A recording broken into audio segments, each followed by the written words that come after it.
যদিও আজকের বিষয় না এটা, তারপর আমি একটু বলি।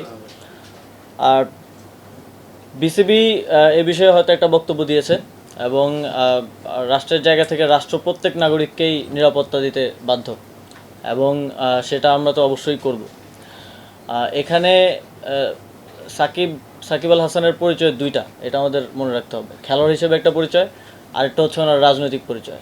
উনি আওয়ামী লীগের প্যানেল থেকে একজন এমপি ইলেকশন করেছিলেন। তো মানুষের মধ্যে তো এই দুইটা নিয়েই মিশ্র প্রতিক্রিয়া আছে।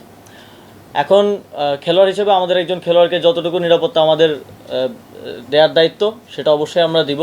তিনি দেশে আসলে আমরা সেটা দিব, এবং তার নামে যে মামলাটা হয়েছে, হত্যা মামলা, সেটার বিষয়ে আমরা ইতিমধ্যেই বলেছি, ইতিমধ্যেই আইন মন্ত্রণালয়ও বলেছে যে সংশ্লিষ্টতা না থাকলে প্রাথমিকভাবেই নামটা বাদ দেওয়া হবে।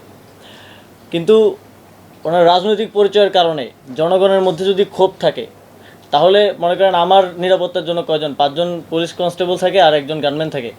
আমার উপরে যদি দেশের 16 কোটি জনগণের, লেটসে 10 কোটি জনগণের যদি ক্ষোভ থাকে, তাহলে এই 5-6 জন আমাকে কী নিরাপত্তা দিবে? আমারও তো সেক্ষেত্রে নিরাপত্তার সুযোগ নেই।